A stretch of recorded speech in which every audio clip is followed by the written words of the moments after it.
Hi, and welcome back to the Defining Wellness Confab brought to you by You Define Wellness. I'm Denise O'Malley, the founder of You Define Wellness, and I am so glad that you could be with us today.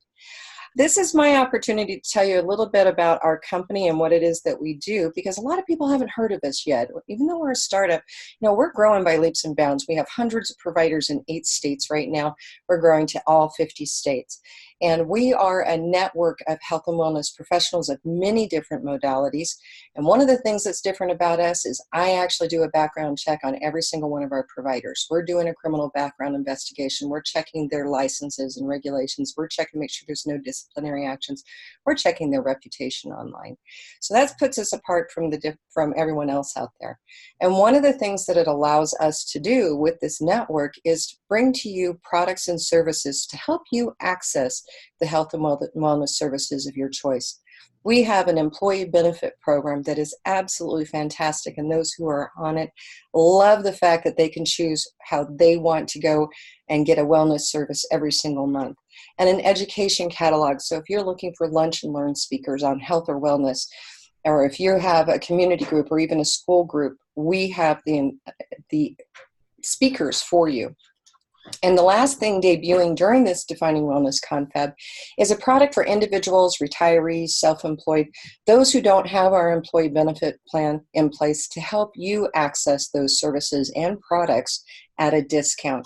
And all you have to do is just go to our website at youdefinewellness.com and find out more information about who we are and contact us through there as well. But one of the things I really want to point out to everyone is something that we are creating for the community, and this will be as a nonprofit organization. It is the Holistic Healing Workplace Crisis Support Team. Living in Colorado, we're not immune to workplace crises. There's been so many mass shootings that have happened, and there's all kinds of other things that go on in the world. And when crisis hits the workplace, the experts say to bring in the counselors, and that's fantastic. But we know it's not enough, because trauma resides, physical, emotional trauma resides in the body. And if it's not treated, it will crop up days, years later. It doesn't matter. So we can bring in a whole team of people like massage therapists and chiropractors and acupuncturists and energy healers, and as well as the counselors and the psychotherapists to help out. But to set up this nonprofit, we are looking for funding. And so we're putting it out there. If you're so inclined, just go to paypal.me/you define wellness and make a contribution to this to help fund this for our community. But the reason why we're here today is to have a chat with Melanie Smithson of the Smithson Clinic. And Melanie, I am delighted to have you with me today. Thank you so much for agreeing to do this. I'm thrilled to be here, Denise. I love this topic, so this will be fun.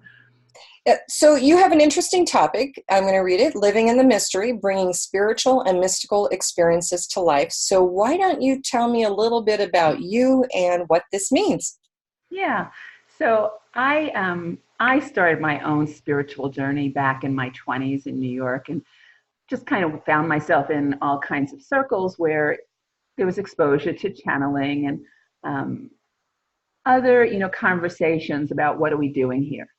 And over the years, I was also at the time dancing. I decided to go into the field of dance movement therapy. And, as you said in your intro, trauma doesn't happen on an isolated level. Just talking about it doesn't usually move it. Sometimes there'll be some insight that will help to shift, but until we start to look at, how am I holding that in the body and how do I get it to move from the body, we're still, subconsciously working with those same beliefs, experiences that molded us as children. In fact, I was working with a client yesterday, and she's great. She's done a ton of spiritual work and discovery, but she was also an addict. And in that, learned how to suppress her emotions. So now she's come to a place where she's ready, but she's been in a place of talking a good talk. And I think a lot of people in the spiritual realm are talking a good talk. It's like, okay, so how do we bring that into our body? How do we integrate it? How do we actually feel the aliveness, the joy that is available to us as spiritual beings? So through the years, my husband and I developed, there's so much I can tell you about us that would take up our whole time that I'm not going to, but we, developed Smithson Clinic, where he does primarily the physical work. I do primarily the emotional and spiritual work.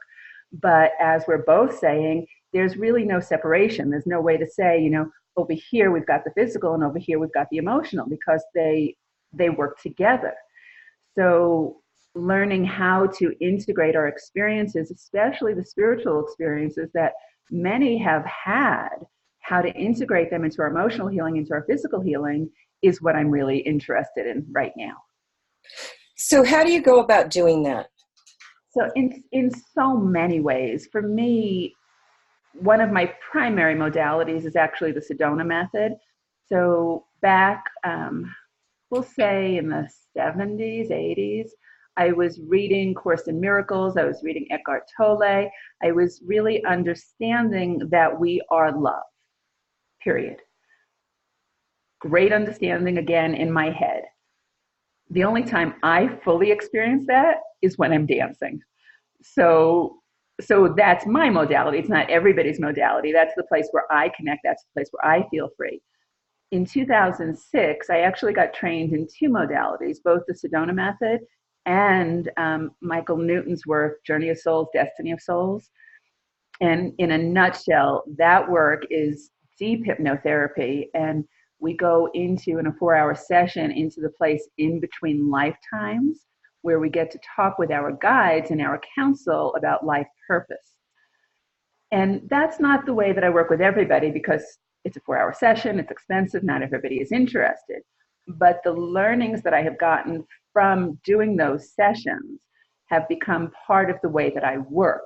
So what that might look like is, somebody is saying to me, well, I don't know why I keep, running into this situation. I don't know why I keep doing this to myself. And there's a way that we can play with that. So if we start to look at, well, what if we imagine that the work that you were here doing in this lifetime was learning how to be gentle with yourself? If that was your purpose, boy, you've set this up well, because you're running into person after person who's not being gentle with you. So partially it's a mentality. How do we start to shift? How do we start to open into knowing that we are more than what we appear to be day to day? And then the other piece that I referred to as the Sedona method, again, in a nutshell, is a technique for letting go. And the Sedona method has many layers and many ways of working, but one of the pieces is the recognition that all of our thoughts and feelings are driven by 4 programs. Those programs being wanting, and these are flip sides, wanting to be separate and wanting to be one. So we all feel this in so many different ways, the longing to be that which we are. That's the wanting oneness, wanting to connect. And the flip side, wanting to be an individual, wanting to be special, wanting the ego to show up and go, hey, look how cool I am. So that's the first program. The second program is wanting security, staying safe. When you think you're a body, it becomes a priority to keep that body safe. Wanting approval, so we just figure, well, I'll just get everybody to love me so that I can feel safe in the world. And then finally, wanting control, because if I can just control everybody and everything, then I can be that which I am. So as we learn to identify those things that drive the human experience and pull us away from spirit, we can start dropping back into spirit.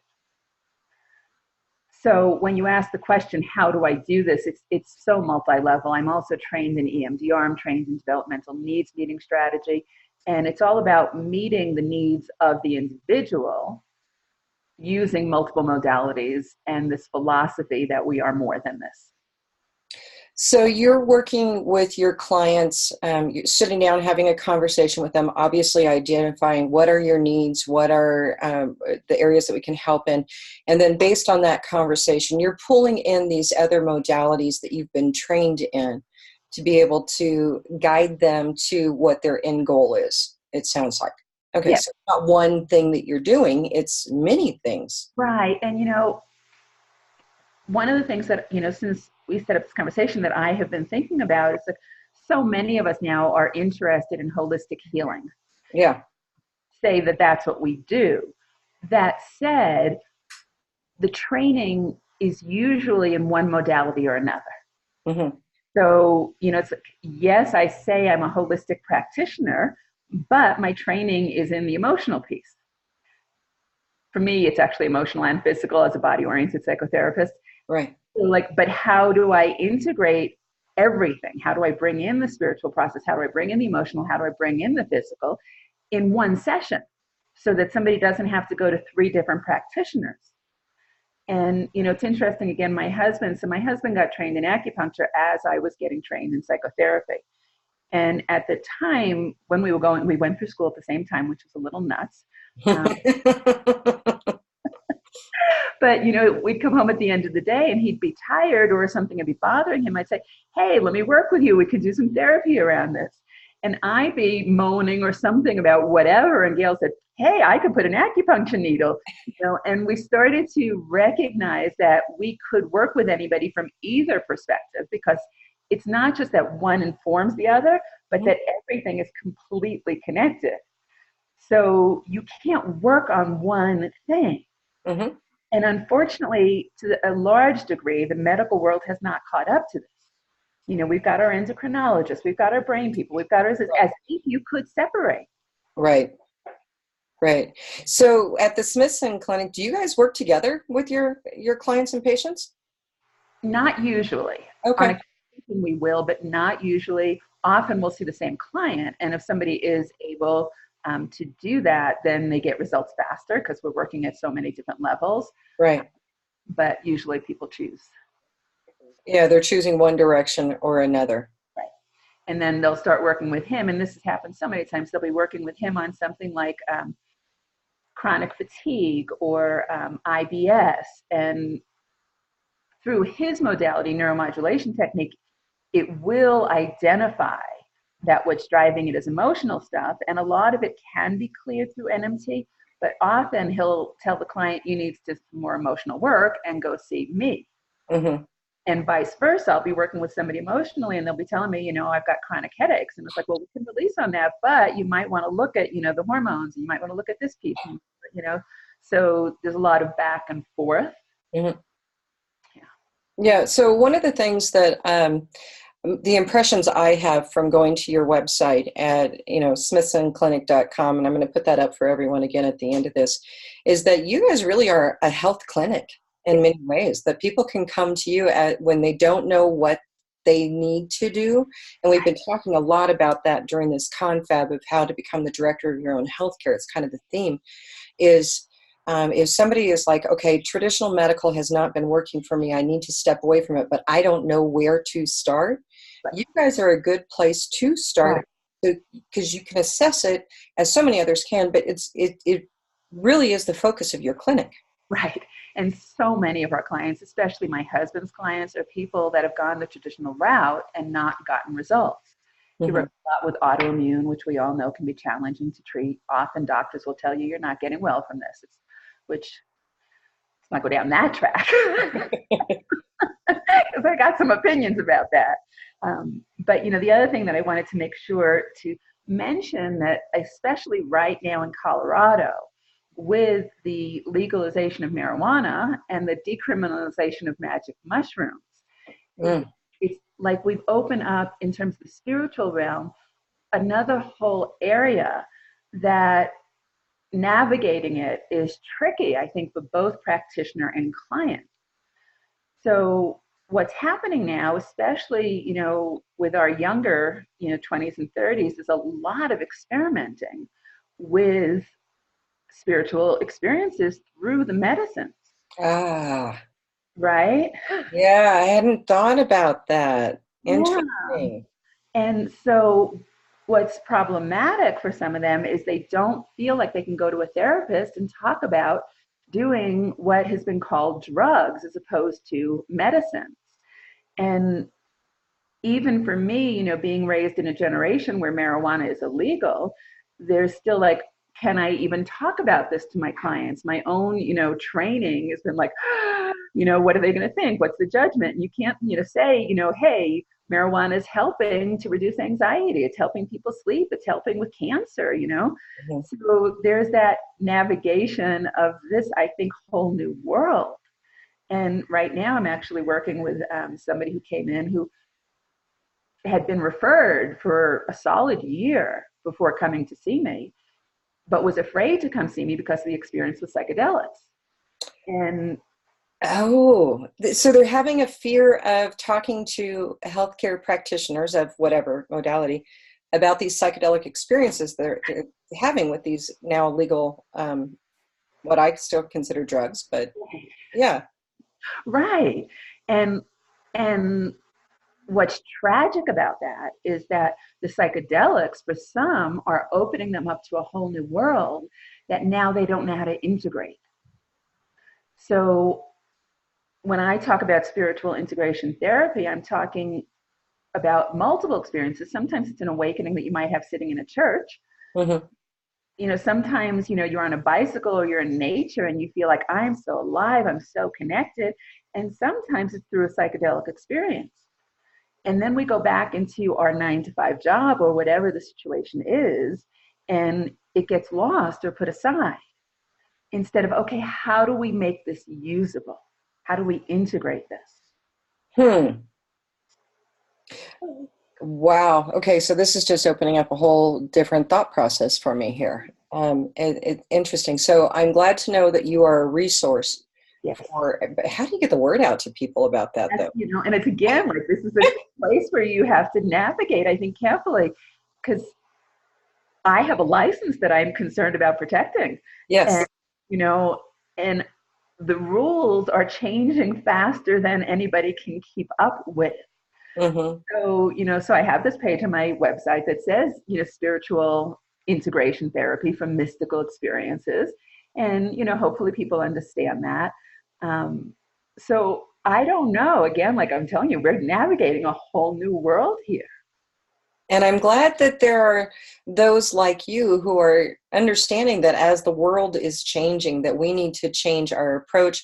We need to have these conversations because they impact the workplace, and we do an awful lot of work with the workplace. And how do we find how do we work our way through all of this? Right. And, it's like one of the modalities I do use, which is all, developmental needs meeting strategy, nothing to do with psychedelics, works with internal resources to meet the needs of the child part. So in some ways it's similar because as we can start tapping into those internal resources and applying them in the workplace. So for instance, I'm sitting at my desk and the boss comes and, is wanting me to do something that, I've already done, or they're wanting me to fine tune it and I feel like I've done that, or they're micromanaging, or they're doing something that creates an internal reaction. Mm-hmm. And learning how to navigate that reaction is everybody's work. Mm-hmm. And as we can tap into experiences, so like if you can imagine, hey, when I was on that bicycle, nothing would have impacted me. I could have been riding that bicycle and the boss could have told me that I had done the worst job that anybody had ever done. And I would have been like, okay, that's fine.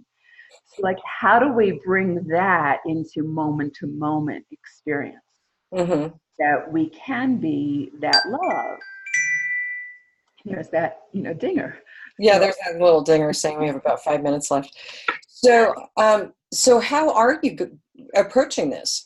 well, basically like that. So somebody comes to me and Yeah. says, I want to kill my coworker. I say, I get that. Big Well, one. actually, somebody tells me I want to kill a coworker, I have to call. You have to report I it. have to Yeah. report. But I'm saying this person is getting under my skin. I'm very frustrated with them. Not going to kill them. Yeah. Right. They get a rise out of me. And it's like, okay, well, how's that working? Are you enjoying getting that rise? And it's not to say that that reaction is not valid, but is it serving you? Do you feel good when you get reactive? So the first thing is to recognize is that there's a way of being in the world that feels better. Mm-hmm. And then it's okay, so how do we access that? So an example might be, okay, tell me the last time you felt great, that you felt connected, like nothing could touch you, nothing could impact you. Oh, I was sitting in the spa up in the hot springs. It was so good. Okay, think about that. Feel that in your body. Mm-hmm. And as you feel that experience in your body, think about the coworker. Mm-hmm. And then we're more sourced and we can handle almost anything. So it really is a matter of how do we connect back to our source. which is where those mystical experiences, those experiences in nature, those experiences with our resources, that's what they tap us into Mm-hmm. instead of the programming and the life that we're living as a human being. So, at the end of the day, what you're doing is that you are helping your clients learn new tools and techniques to get through everyday life. Yes, and be more of the love that they are. Right. And especially now when there is so much distress and so much hatred in the world, the antidote is love. We're hearing that all the time. I know it fell on deaf ears during the most recent Democratic presidential candidate debate. But, and I think it's partially because that word love gets overused so Right. much, but it's the essence of it. There's so many words in that 4-letter word love, of acceptance, compassion, caring, looking out for your fellow man or woman. There's just so much to it. It's not just the 4-letter word love that everybody thinks, oh, how sweet. No, no. And I'm so glad that you're saying that, because the experience of love is so expansive. Yeah.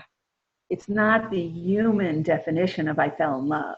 Yes. It's what we are. It's the part of us that wakes up, that's excited to be alive, that is vibrating with everything. Yeah. That's what we're talking about. And Yeah. I don't think that Marianne Williamson's comment fell on deaf ears. I think it did. Yeah. To some, but a lot of people are telling me about it. I'm hearing about it. So Yeah. I'm holding out hope. Well, I am holding out hope too. I was delighted to hear her say it, but in that arena, in that world, the journalists, reporters, the talking heads that are out there, I don't think that they embraced what she was saying, but that's just my own perception, and I hope they do, because it is a message that needs to resonate for so many different levels, and. Yeah, I definitely. Rolling Stones did say she won that debate, though. Cool. I hadn't seen that one. She floored it because she came out of left field, and just. I'm normally not a very political person, but I will say that she had the best answer when it was coming to talking about healthcare. Yes. She was talking about the root cause, and that until we start dealing with some of the issues that is causing our ill health in the United States, we're not going to be able to deliver the healthcare system that is going to be the most effective. So there's my little tribute to Marianne Williamson on that one, because she's the only person I heard say it on that night. So kudos. But anyways, aside from politics, tell me, is there anything else that you want to make sure that we cover, because our time is almost up? Did I miss anything? Let me just check. Yeah, I don't know that I'm going to. Oh, well, we've covered so much.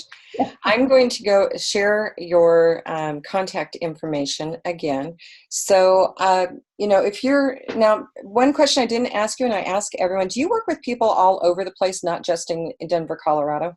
I certainly can, yes, because now we have these modalities. So if you're anywhere in the listening world and watching this YouTube video, and you feel that you're looking for this, where you have someone to go to for whatever it is that ails you, that you know that you need to find a direction, you need to have a consultation with someone. If you want to deal with this issue about the psychedelics and delve into it and have anything that Melanie has said that has resonated with you, I urge you to reach out to her. Her phone number and her website is there. Go visit their website. There's a lot of information on it. It's really good stuff. And I definitely connect with her. Denise, I've got one thing that I just saw. The phone number is wrong on that screen. Oh, no. It's a 303 number, and I apologize for not catching it, but. Okay, so everyone, 303-762-8994. Do not call the other area code. Somebody will be very irritated with all these phone calls. It's 303-762-8994. That is my error. I think I have that on your provider profile that way. And so I will make sure that I go in and check it. And you can also go to youdefinewellness.com. That's youdefinewellness.com. Go to our provider directory and search for Smithson, and you will find out more information about them, see the programs that they're offering through You Define Wellness as well. So, Melanie, thank you for being with me today. I really appreciate it. I have enjoyed having this conversation with you immensely. As well. And for all of you watching on YouTube, thank you for joining us as well. Check out our other videos. We have 49 sessions that we'll be posting during this Defining Wellness Confab, but we've got a whole bunch more that are on there. And don't forget to follow us on Facebook, or well, Facebook too, but on YouTube, so that you can catch all the new episodes when they get posted. So everyone have a blessed day. Again, Melanie, thank you. And you.